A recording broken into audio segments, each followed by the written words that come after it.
Olá, alunos, tudo bem? Vamos iniciar mais uma aula de História. Eu sou o professor Felipe Pego Camargos e estarei com vocês hoje. Antes de nós iniciarmos os conteúdos, eu quero avisar vocês da importância, de vocês estarem preenchendo a chamada, preenchendo a presença de vocês, principalmente, no link do Google Classroom, ou seja, do Aula Paraná. Então você, por favor, vai lá e cadastre a sua presença. Uma outra questão muito importante, é que você que está assistindo essa aula pela TV ou por outra plataforma digital, por favor, também não se esqueça de levar as atividades, para a escola ou respondê-las diretamente no aplicativo, na plataforma do Aula Paraná. Certo? Então, não se esqueça.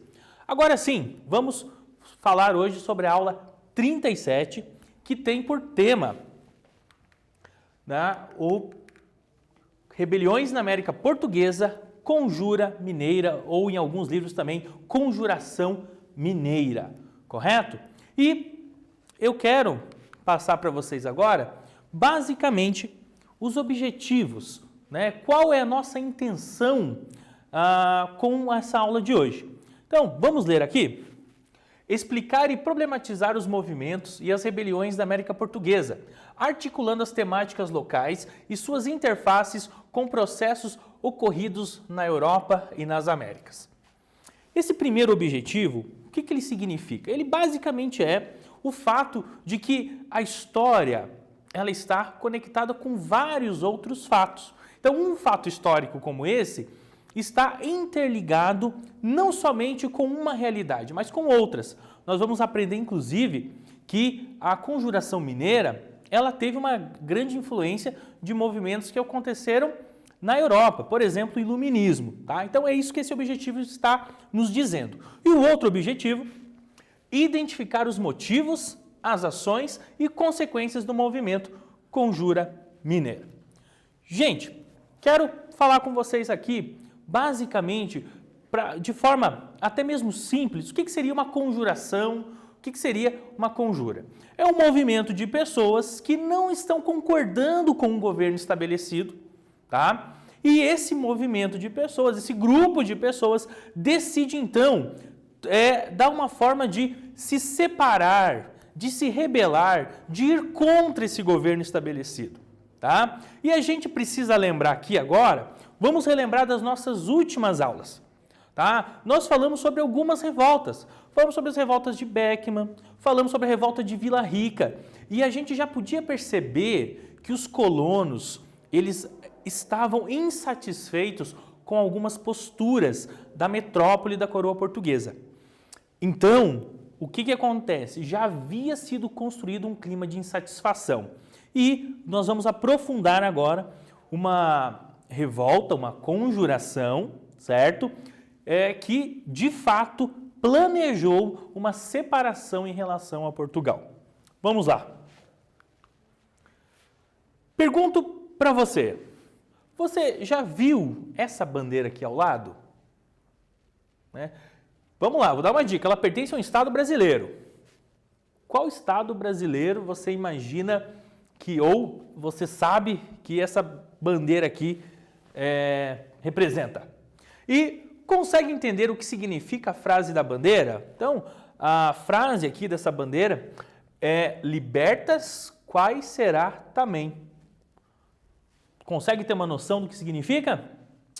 Muito bem. Na aula de hoje, nós vamos aprender sobre a origem dessa bandeira que remonta ao Brasil colonial. Olha que interessante, a bandeira de um estado brasileiro atualmente está vinculada à sua origem lá nos tempos coloniais, nos tempos que nós estamos estudando. Vamos avançar aqui? Relembrando, com a descoberta do ouro nas Minas Gerais, o Brasil colônia tornou-se o destino de milhares de pessoas. A coroa portuguesa cobrava muitos impostos, dos donos das minas, causando indignação de parte da população mineira. Os movimentos que questionaram a coroa foram reprimidos.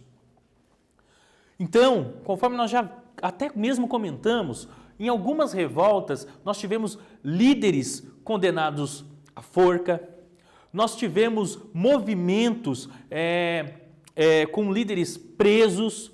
Então, a coroa portuguesa não aceitava ser questionada no sentido de algum grupo de colonos fazerem um movimento para ir contra uma lei da coroa portuguesa. Entretanto, a gente precisa também entender que a vida para os colonos não estava fácil, porque a quantidade de impostos era muito alta e com isso eles não conseguiam dar conta de fazer esses pagamentos e muitos colonos estavam passando por uma crise financeira. E, além disso, também não podemos esquecer do fato de que a descoberta de ouro no Brasil, especialmente nas Minas Gerais, fez com que pessoas, tanto do interior do Brasil, de dentro do Brasil, quanto pessoas de fora do país, viessem em busca de ouro, ou seja, viessem em busca da riqueza. Muito bem, agora que nós relembramos, vamos avançar. Aqui, não vamos esquecer de qual região estamos falando. Então, as Minas Gerais, se nós considerarmos o mapa aqui apresentado, tá? Então, nós temos aqui as regiões que tinham tanto ouro quanto diamante, tá? Então, em amarelo aqui, nós temos a Vila Real, Vila Bela, nós temos a Vila Boa, temos a Vila Rica, São João del Rei, Sabará, Ribeirão do Carmo, regiões, né, que englobam Minas Gerais, também a parte ali da região do estado de Goiás também entrava nessa geografia, e Diamante, uma atenção especial para a cidade que leva esse nome, Diamantina. Tá? Então, esse aqui é o contexto geográfico das áreas de mineração no Brasil durante o século XVIII. E aí, gente, a mineração, ela trouxe consequências, tá? Nós falamos dos impostos, nós falamos da quantidade de pessoas, mas ela trouxe outras consequências para o país, tá? E eu gostaria aqui, então, de ler e comentar, explicar algumas dessas consequências para vocês. Vamos para a primeira, tá? A mineração no Brasil trouxe algumas consequências, dentre as quais destacam-se a povoamento e ocupação do interior do território brasileiro. O que significa isso? A colonização portuguesa no Brasil, ela teve um caráter litorâneo no seu início. Então, os portugueses evitavam adentrar ao interior do território. Esse interior do território, os portugueses chamavam de sertão. Porém, tá? Quando o ouro e os diamantes foram encontrados exatamente no interior do território, no sertão do território, nós tivemos esse processo de interiorização, ou seja, do movimento de pessoas morando distante do litoral, que era o projeto inicial da colonização portuguesa. Continuando. B. Vida urbana mais intensa por meio de vilas e cidades. Algumas aulas atrás, eu mencionei, tá, que a vila, né, quando um território recebia o nome de vila, ele poderia ter uma Câmara Municipal. Tá? E a Câmara Municipal inclusive, a sua origem no Brasil colonial. Com isso, a vida urbana, a vida da cidade, ela aumentou. Então, a população urbana aumentava. Claro que a vida camponesa, a vida nas regiões agropecuárias, vamos dizer assim, ela permanecia, mas houve um crescimento das cidades, até porque milhares de pessoas vieram para o país. Continuando, a mineração no Brasil trouxe algumas mudanças, entre as quais destacam-se: C. Transferência da capital de Salvador para o Rio de Janeiro. Tá? Então, aqui nós tivemos como primeira capital da colônia Salvador, porém, durante o período da mineração, tá, na segunda metade do século XVIII, o Rio de Janeiro tornou-se a capital. Inclusive, tá? Inclusive, o transporte do ouro mineiro estava direcionado a passar pelo Rio de Janeiro, né? Então, existia essa conexão, ok? E de fortalecimento do mercado interno. Nordeste, São Paulo, Rio de Janeiro, fazendo comércio principalmente com a região das Minas. Então, olha só que interessante. Então, o que a gente pode pensar daqui? Primeira coisa, por mais que tenha ouro na região, as pessoas precisam se alimentar, as pessoas precisam se vestir, né? As pessoas têm outras necessidades além de ter o metal precioso. É claro que o valor, o preço do ouro é demais. Entretanto, precisa se comer também, se vestir. E aí, tá? As outras regiões do Brasil fornecem bois, fornecem outros produtos que são necessários para a vida dos colonos em Minas Gerais. Ok? Então, essas consequências estão diretamente ligadas à mineração no Brasil. Avançando. E aqui, gente, né, falamos sobre mineração e eu quero apresentar para vocês uma obra, né? Detalhe da obra: lavagem do minério de ouro, proximidades da montanha de Itacolomi, uma obra do Rugendas em 1835, né? Veja que aqui é uma representação, né? Essa representação de um tempo posterior, né? 1835, século XIX, mas a gente consegue ter uma ideia. Podemos nos apropriar dessa imagem para termos algumas ideias sobre o que foi mineração no Brasil, mesmo no século XVIII. Por exemplo, né, olhando a imagem, qual povo, qual etnia a gente vê trabalhando? Então, a imagem permite a gente compreender, a gente deduzir que o trabalho da mineração foi feito em grande parte por africanos, por afrodescendentes que foram escravizados. Então a gente consegue perceber, consegue ver também como era esse trabalho, né, nos rios, certo? Aqui uma bateia, que nós já falamos desse objeto em outras aulas, que servia para pegar ali o cascalho, a água com aquela terra, aquele cascalho e procurar o ouro. Então aqui nós temos uma noção de como era o trabalho da mineração. E veja aqui, né, bem onde estou apontando aqui, indicando que todo esse trabalho era fiscalizado, né? Então tinha uma pessoa responsável da confiança do dono das minas para poder averiguar se não estava tendo nenhum desvio do ouro ou diamante encontrado, certo? Agora eu vou passar uma atividade para vocês, gostaria de ler com vocês aqui. Atividade número 1, considerando a mineração no Brasil colônia durante o século XVIII e de acordo com o que vimos até agora na aula, responda. A. Qual ação da coroa portuguesa deixou parte da população mineira indignada? B. Qual cidade tornou-se capital do Brasil durante o século XVIII?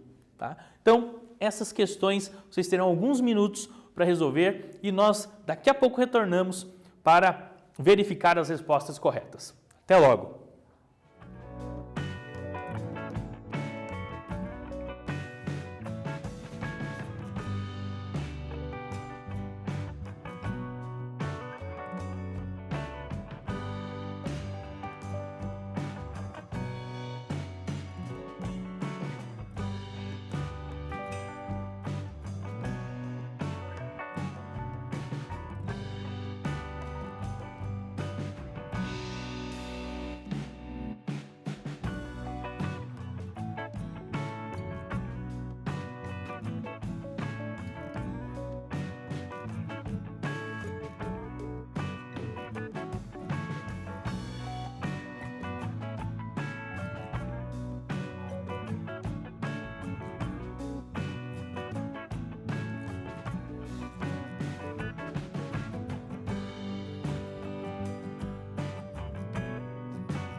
Voltamos. Conseguiu responder? Tudo certo? Vamos lá? Correção da atividade. A. Qual ação da coroa portuguesa deixou parte da população mineira indignada? Resposta correta. Parte da população mineira ficou indignada com a pesada cobrança de impostos da coroa portuguesa. Esse conteúdo já vimos abordando já algumas aulas, então estava fácil de deduzir. Vamos para B. Qual cidade tornou-se capital do Brasil durante o século XVIII? A cidade do Rio de Janeiro tornou-se capital do Brasil durante o século XVIII, então o Rio de Janeiro. Vamos em frente?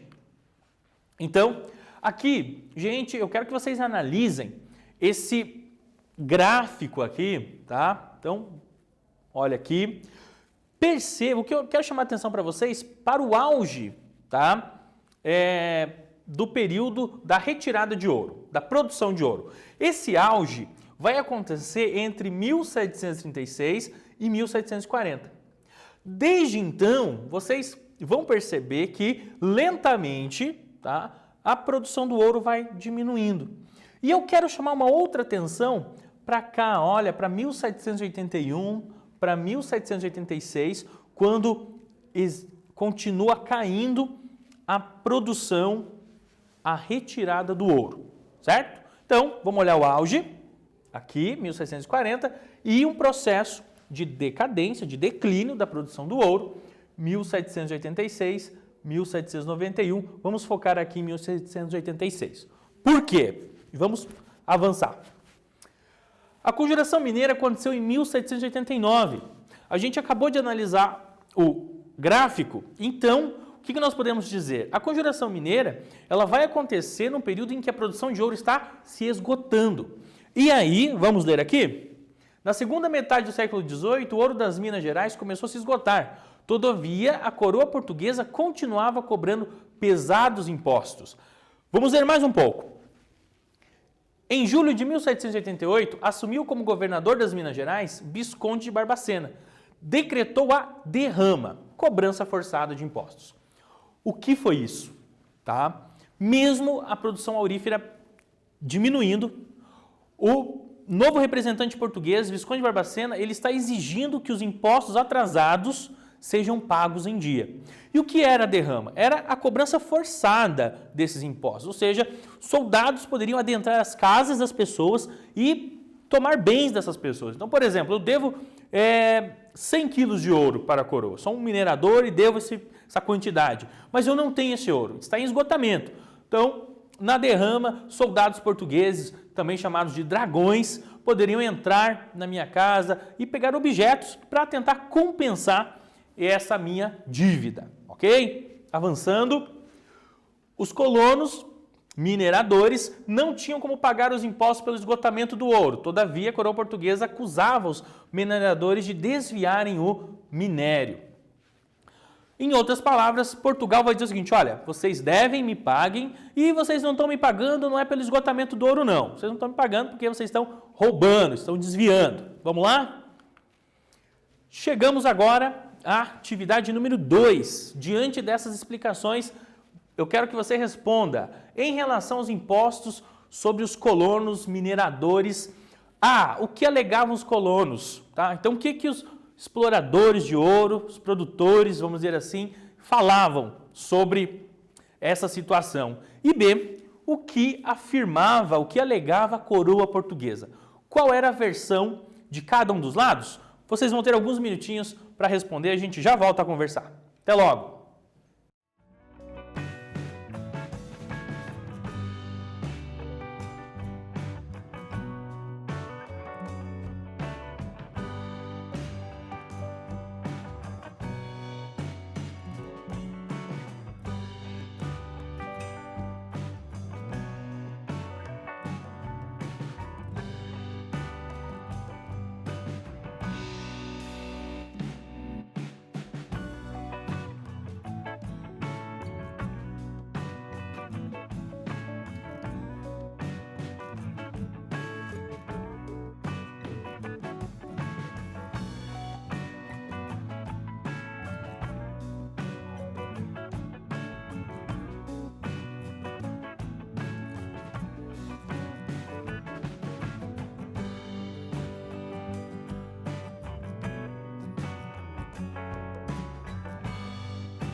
Tava fácil esse exercício? Tranquilo ou não? Vamos corrigir?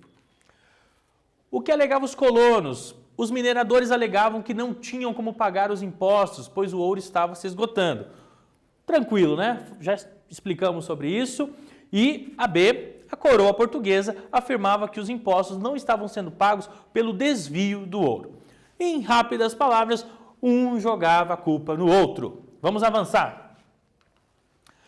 Reagindo à opressão do governo português, um grupo de colonos pertencentes, em sua maioria à elite de Minas, planejaram uma rebelião contra a coroa portuguesa.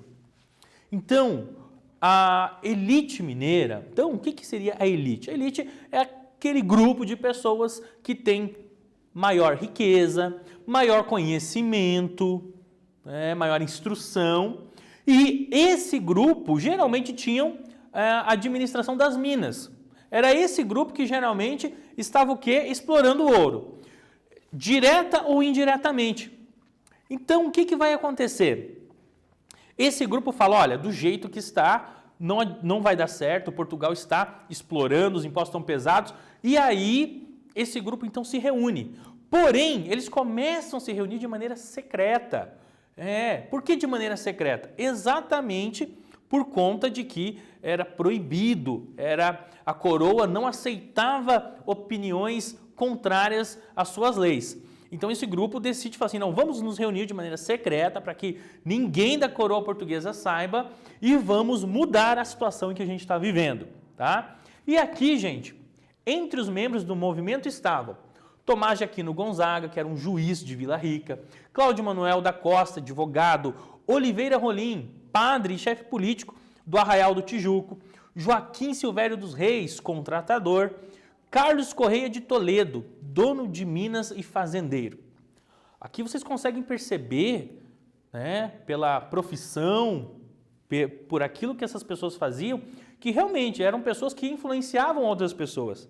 Eram pessoas que tinham, inclusive, terras, fazendas. Então, logo você já consegue perceber que era uma elite diversa e muito influente sobre a região das Minas Gerais.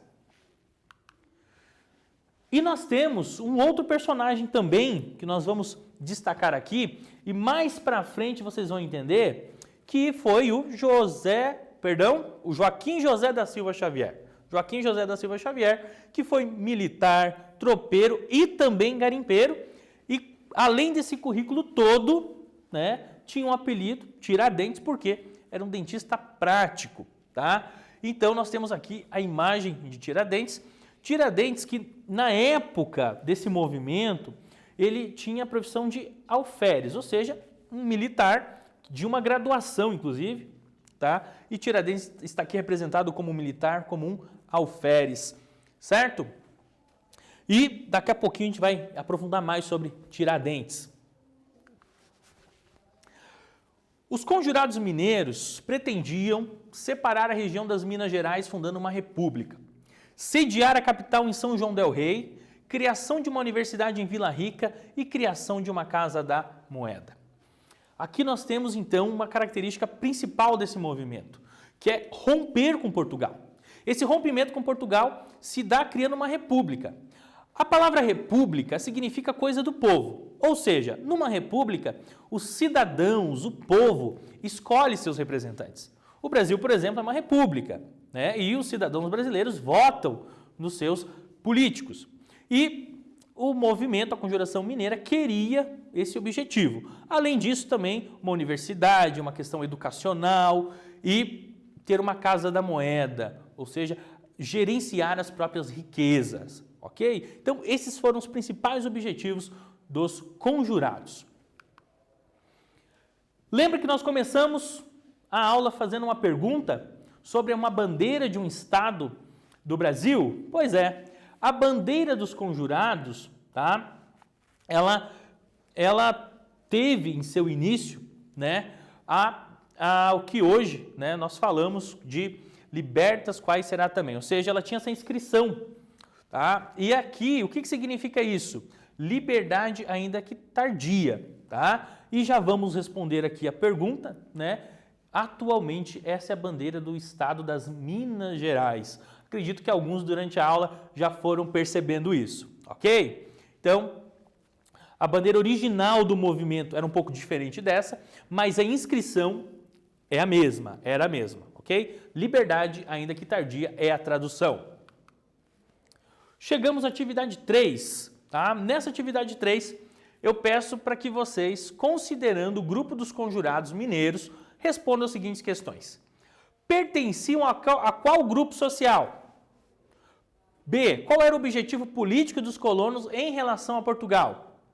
E C. Escreva 2 coisas que desejavam criar em Minas Gerais. Vocês vão ter alguns minutinhos e a gente se vê daqui a pouco. Boa tarefa!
Exercício respondido? Vamos conferir?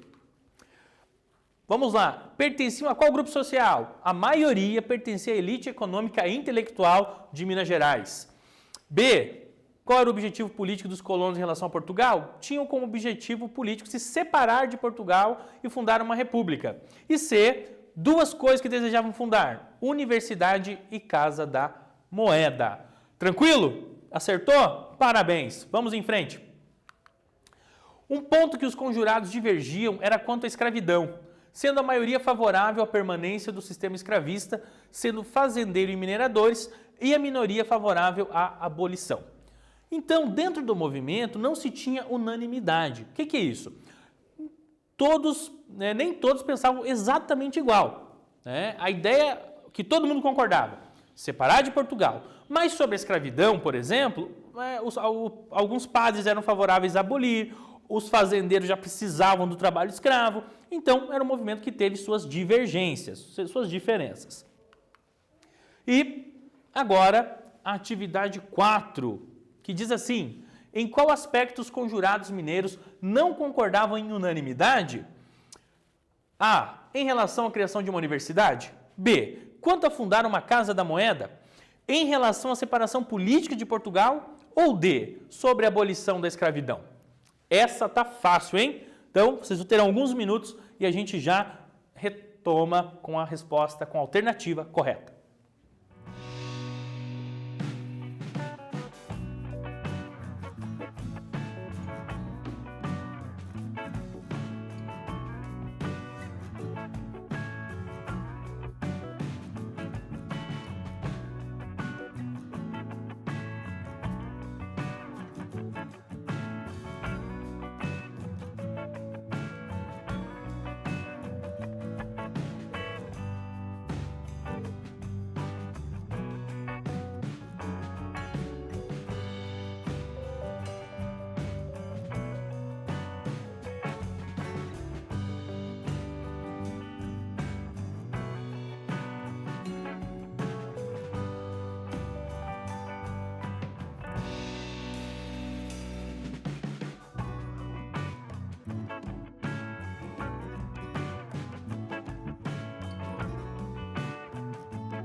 E aí, acertou? Vamos conferir. Resposta correta, gente. D, sobre a abolição da escravidão. Fácil, né? Então, vamos continuar aqui. Nessa aula, o que a gente estudou? Vamos fazer uma revisão aqui bem rapidinho? Vamos focar aqui? Primeiro, as consequências da mineração para o Brasil colonial, como a Conjura Mineira, um movimento contrário aos impostos e separatista. Então, não se esqueça, a Conjuração Mineira quis o quê? Romper com Portugal. B, eclodiu no final do século XVIII por ocasião da derrama. A indignação de muitos mineiros, de muitos colonos, foi exatamente isso. Portugal, certo? Cobrar os impostos atrasados, inclusive, se necessário, invadindo a casa dos mineradores, sem respeito, vamos dizer assim, ao esgotamento do ouro que já era verificado desde a segunda metade do século XVIII. Lembrar daquele gráfico lá, hein? A maioria dos seus membros pertenciam à elite econômica e intelectual, tá? Então veja, partiu de quem esse movimento de separação? De padres, de advogados, juízes, de militares, tá? E na próxima aula continuaremos nossos estudos sobre a Conjuração Mineira e o desfecho desse movimento. Pois é, na próxima aula tem mais, você não pode perder, tá? Como que terminou esse movimento, como que terminou a Conjuração Mineira, tá? Então, aguarde aí que na próxima aula nós vamos retomar esse conteúdo. Até a próxima!